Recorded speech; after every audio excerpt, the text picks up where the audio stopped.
thedailymass.com. Experience the Roman Catholic Mass from historic St. Louis Cathedral every day on thedailymass.com. His love, anywhere in the world. Good evening, I'm Sarah McDonald. And I'm Jason Angelette. Welcome to Issues and Faith. We are here at Notre Dame Seminary on Carrollton Avenue in New Orleans, a place where many drive by every day, but few have ever been inside. Well, that's all going to change. We're going to go inside and take a look at the ministry and mission of this great place. So stay with us.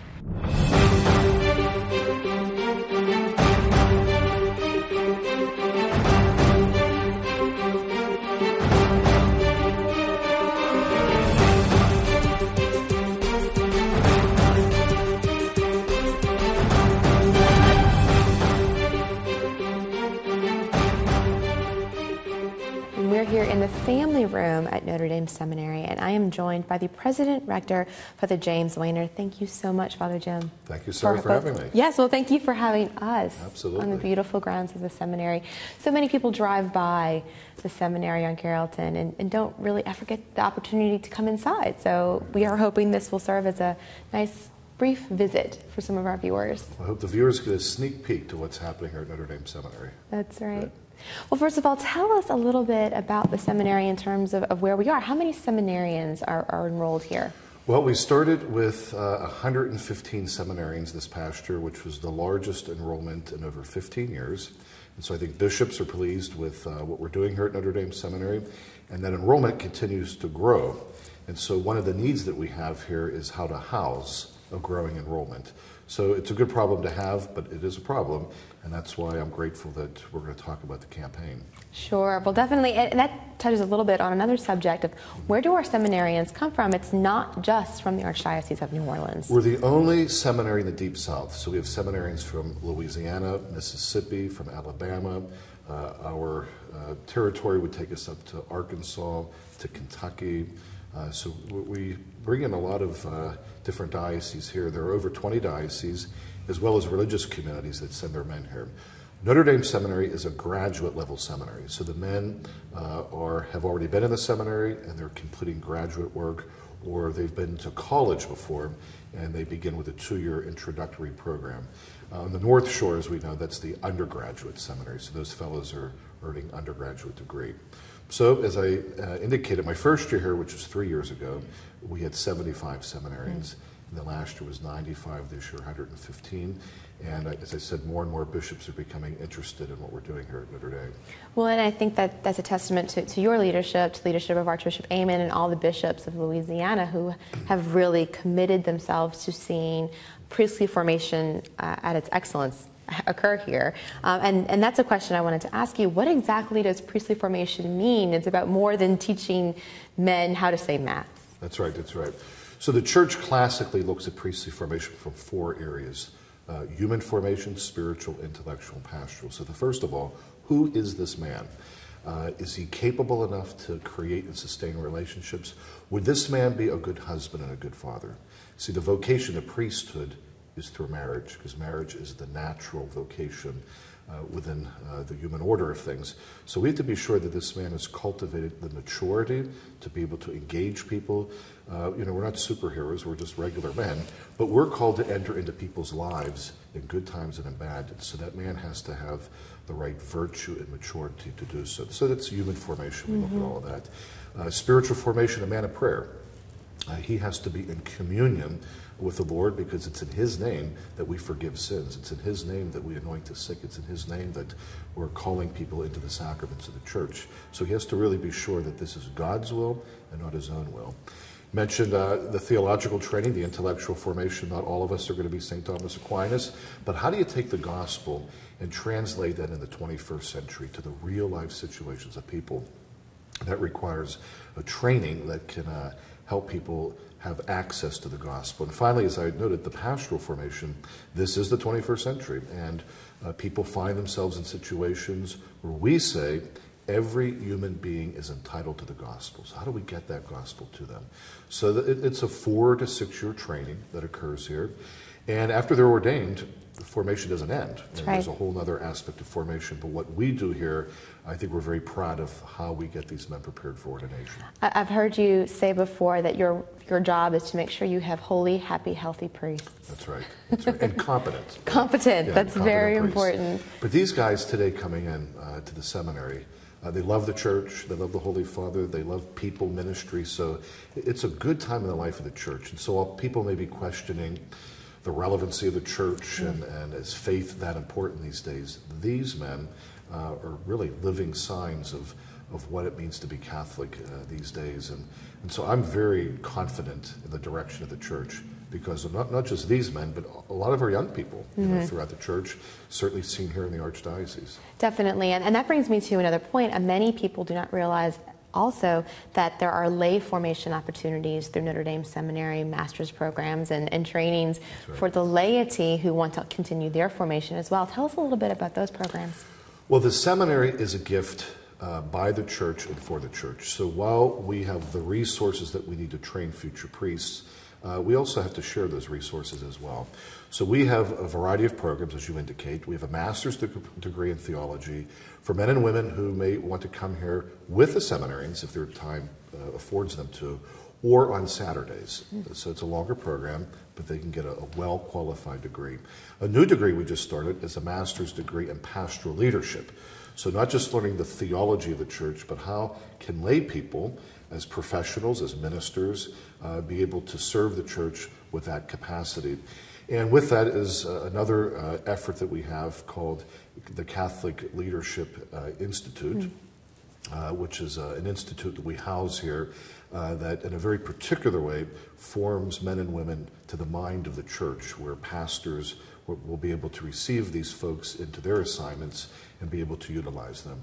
As well as the permanent deacons. That's right. A part of their formation occurs here as well. So there's a lot going on here at the seminary.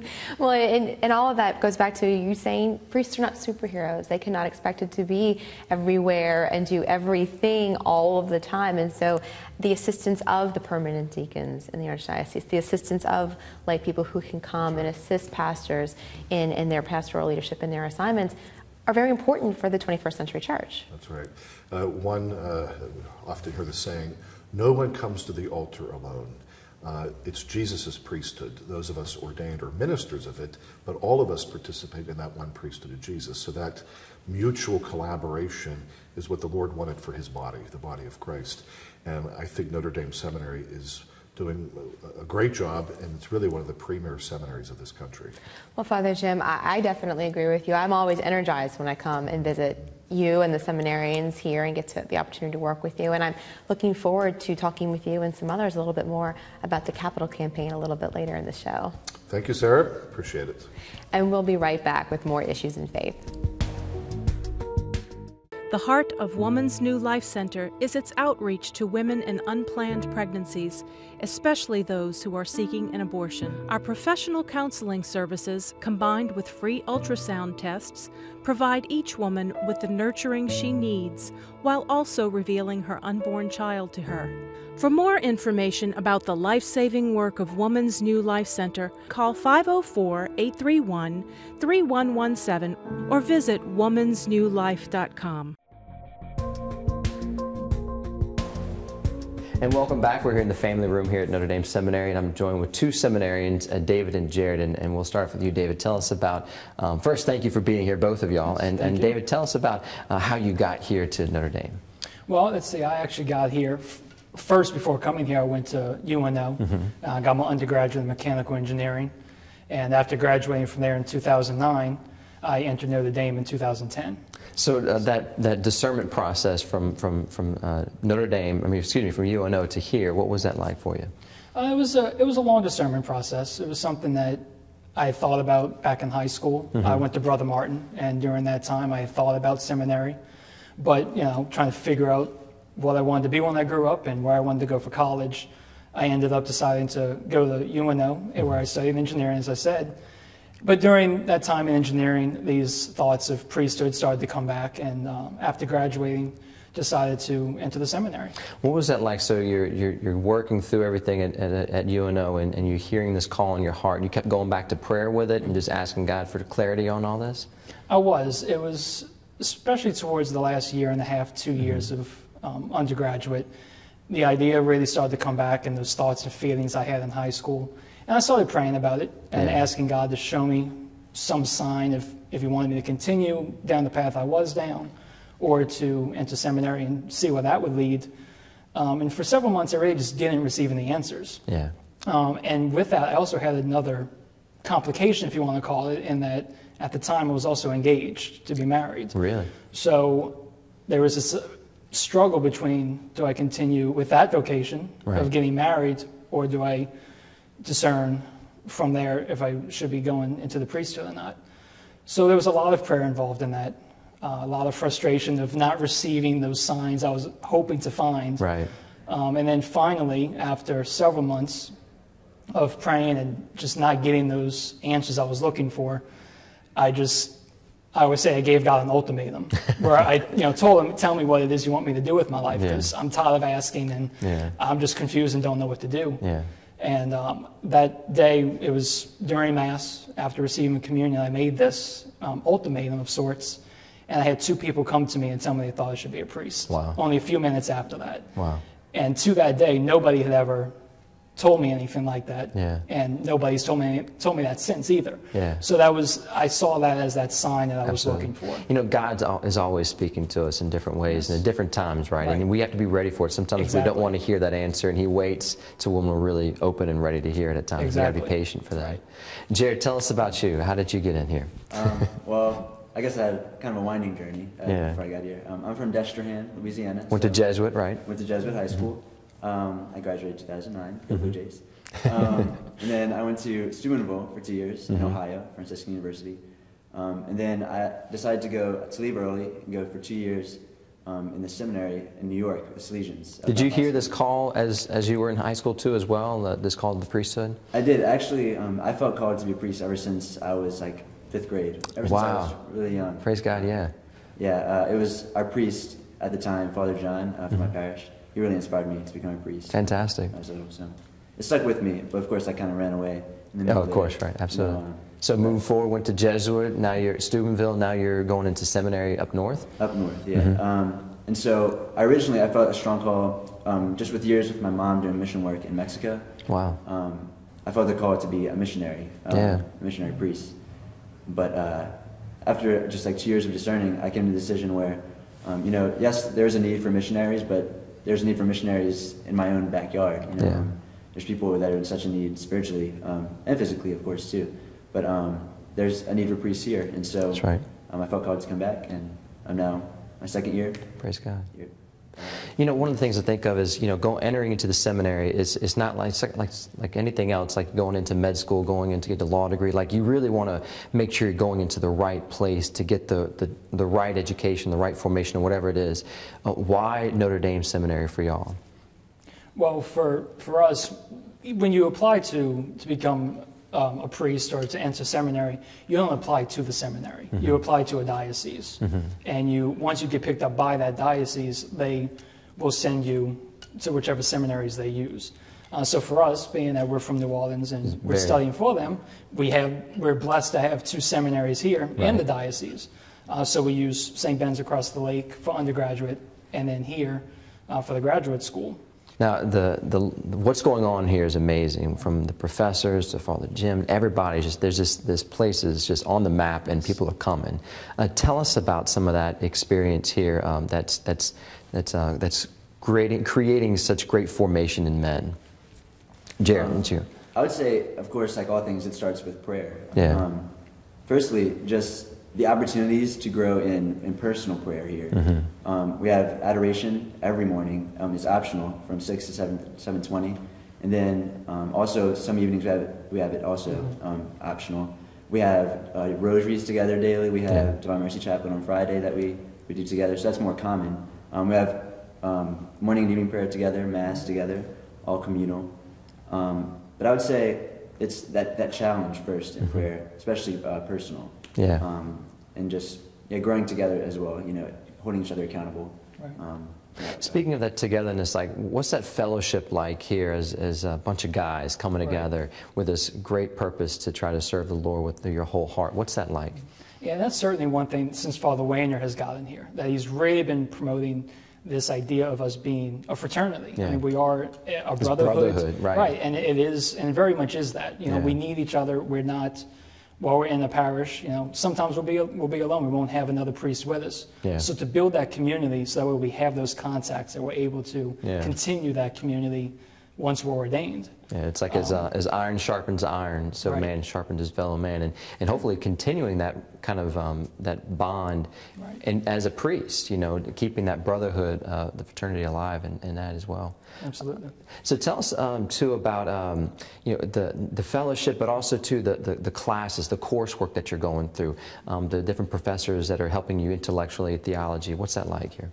Well, first of all, we have just a huge advantage with our faculty. There's some really great people, and just holy men and women, most of which have studied in very just top-notch universities, so that's always good too.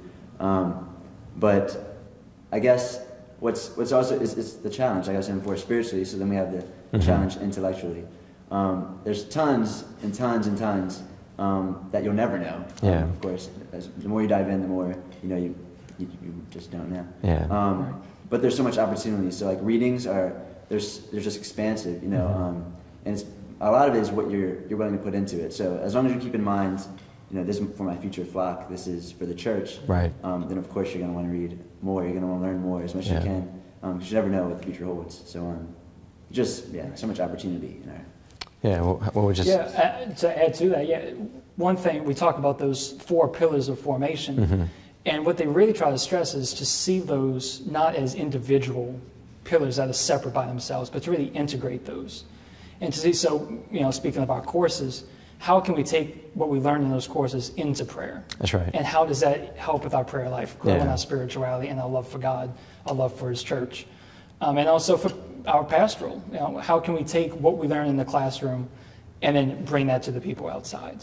And it's beautiful because it's really, as Father Jim Wayner is doing, is looking at the whole person of who y'all are and trying to enrich y'all in every aspect as best as possible. So far, I mean, you've been here for 2 years, 3 years. Have you seen already, can you look back and see some growth, not just intellectually, but just as a man, from your journey, from when you entered in and where you are right now? Oh, absolutely. Yeah, absolutely. I see how my prayer life has certainly increased and deepened, and you know, especially as I'm getting closer to ordination. I'll be ordained a deacon this summer, God willing. God. Absolutely. So, you know, looking forward to that. But I see how my prayer life has deepened, how my knowledge of God and of theology has deepened who I am as a person. Absolutely. Jared? Yes. With the spiritual, there's also the addition of just doing like masculine things together. You know, like just growing a fraternity that way. We have intramural things that we do here. We exercise. We have like a workout. We have gym downstairs. Just hanging out, watching movies. We have socials at least like every couple of weeks. Just really bringing together camaraderie. Super Bowl party. We just had that. Yeah, that's right. That's right. Just pretty much the entire community just shows up, you know, wanting to spend time with each other. So just learning to be a man from each other too has been really awesome. Well, guys, we're getting close to running out of time. But if someone's watching and they're kind of thinking about seminary or the priesthood, things like that, what would you say, Jared? And I'd like to hear too from David. What would you like to say to that person who maybe is contemplating that decision? Well, for me, I would say, don't be afraid. If I was talking to myself, sitting in the same spot, I would say, don't be afraid to bring it up. Yeah. Because there's so many times when I just wish someone would bring it up to me, even because many people saw it and they saw this call, but very hesitant to bring it up. It's like, oh, we don't want to force them into it, you know. Right. But just not to be afraid to talk about it and to know that it's a beautiful thing to be called to, and it's a very holy and life-giving thing to be called to as well. So that'd be communication. Absolutely. Yeah, I would also echo that to say, don't be afraid of it. I know in my own journey, a lot of the reason why it took me so long to actually accept that I was being called to this is because I was afraid. I didn't talk to anybody because I was afraid of what they would think about me, what they would say. So I would say, don't be afraid of that. And also, if you know somebody If you see somebody that you think is called, Yeah. don't be afraid to tell them. Yeah. Because I always say it was those two people that came to me that got me to finally accept. And you have a discernment. I mean, you have a discernment to get to the door, Right. and then you have a discernment through this whole time that you're here, Right. and a formation. So, guys, so much to talk about. We'll run out of time, but I'd like to say thank y'all so much for your yes to be here and your yes to stop, actually just to talk about what's going on here at the seminary and for all that y'all are doing. God bless you guys. Yes, thank you. God bless. Thanks so much. And when we come back, we'll take a brief tour of the Notre Dame Seminary. And we're back with Father James Weiner, Rector President of Notre Dame Seminary, as he gives us a tour of St. Joseph's Hall, which will begin much-needed renovations later this summer. So the external work will include parking, as I said, the building here in terms of tuck pointing, repairing the windows, and then getting all the electrical work done so that it's a great building. It is. It just needs the attention here. And right now this building is housing, the library's in here. The library, right now we have about 10 seminarians. The goal is to have 40 new seminarian rooms, 25 new offices, new classrooms, a small chapel, rooms for our guests, as well as some conference rooms. So all of that, and that will bring our enrollment by way of housing seminarians from up to 145 seminarians. Wow. Right now we have 115, and we're out of room. So this building has to be completed. Now, with the increase in vocations, we also will be bringing more priests to serve in the faculty. So that means we have to have housing for the priests. This right now would be a priest living quarters, which is unacceptable. Yes. And so there's no way that I could, in good conscience, assign a priest to live in here. So one of the problems that we're having, Sarah, is on the outside, almost every room in this building has mold issues and water coming from the outside of the building. So the renovation will obviously weatherproof and pressurize the building. We'll get rid of all the air conditioners so that we have HVAC. We have the cables running right out of the rooms right here, out of the walls. The HVAC will be dropped and go through each room so that there's proper ventilation, that each seminarian can control their own room. And currently this has already been done in the main building. The main building, we're doing the same thing here that was done over there. Of the ceiling tiles is everything from phone cable to internet cable to electrical cable. All of this has to be completely refinished and redone to meet code. Sprinklers, we have no fire sprinklers, so this whole building will be brought into the 21st century. All new lighting, a whole new flooring. We're dealing with asbestos, which is going to be a major issue, but we'll abate it appropriately so that again, we're into the 21st century. This is not going to be exorbitant. This is not going to be flashy. We recognize that the donations that are coming in from benefactors, we're going to use those wisely and appropriately. And that the seminarians and the priests that live here, we're living a life of simplicity. So it's not going to be exorbitant, but we need to at least provide the proper appointments, for good, healthy living. Definitely. So. And now that we've seen what needs to be worked on and improved, we're here to show you what has been done through the generosity of the campaign and all the donations. And we're back here again with David and Jared, and they're going to show us some of those things. Absolutely. So first, we're here. This is Shaw Hall, which is the original building of the seminary, built in 1923. The other one was built in the 50s.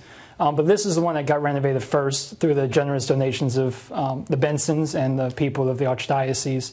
And so we could just see some of the renovations that were done.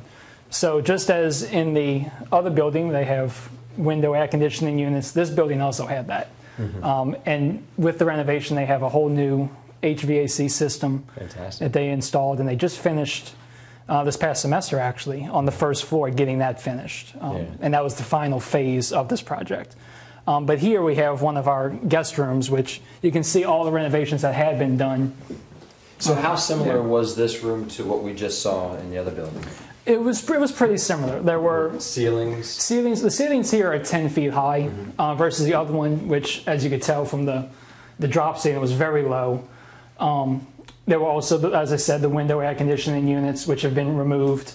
And we can see right here, central air conditioning has been put in. So they added these two side, well, they expanded over here and added this wall to put all the piping and things like that. And you got the central air conditioning in each room. And each room has its own thermostat, so they can control their own. There's a lot of money right there. Exactly. Great investment, especially being in Louisiana. Exactly. Oh yeah. So it was much needed with all the humidity and everything else here in Louisiana. So that was definitely a blessing. And how many of these rooms were renovated? This whole building was, I'm trying to remember, I think we can fit like 85 seminarians here. And there's also some priest rooms. So roughly 90 to 100 And how long was it from start to finish to complete this project on the side? I want to say it took, I guess overall, probably about 2-3 years. Yeah. That's, starting with collecting the money and then getting, the whole process underway until last semester where we finally finished it. Oh, fantastic. And in this room as well, before it was on the floor. This is the original floor of the rooms. That's beautiful. And it's the same in the hallways, these wood floors, but it was all covered by plywood, tile, and then carpet. Yeah. So a few of us had decided that we wanted to pull it up and get the floors redone, and the rector, Father Jose at the time, allowed us to do that. And then when they decided to do the renovations on the whole building, they saw that and decided to do that for all the rooms. So all the rooms went back. Yeah. So as you were saying, the renovations took 2 to 3 years. You've been here for 5 years. That's right. What's it been like kind of seeing before and now after? It's been marvelous, the things that they've done. When I first came, it was very much like the other building was, as y'all just saw, and it was just in much need of some improvements, and it really was a blessing to see the things that they've done. And it certainly has meant a lot to us as the seminarians, being able to come and live, and we know that, we're being taken care of, and that really the people do care about our formation and care about our health and want us to become the best priests that we can be. And for the future of the seminaries. So right. This is beautiful. Yes, absolutely. It's preserving this really historic building in the city, and a beautiful building here in the heart of the city. It really preserving that shows that they care about us and that they care about the future of the church, because we're here to serve the church, and not just for this diocese, but for around this Gulf South and even around the world. All right. Well, I want to thank you, David, again very much for your tour, the time you're here, welcome. And the conversations. Jared, thank you very much, and God bless you guys in your studies and your formation here at Notre Dame Seminary. Thank you. God bless. Thank you. WRBH 88.3 FM provides blind and print handicapped listeners with programs that inform and entertain. To learn more, contact 504-899-1144 or wrbh.org.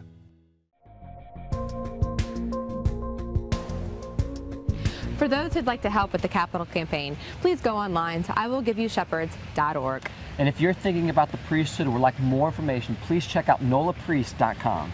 That's all for this episode of Issues and Faith. For all of us here, thanks for watching. We'll be back next week. Hope you join us again soon. Until then, God bless.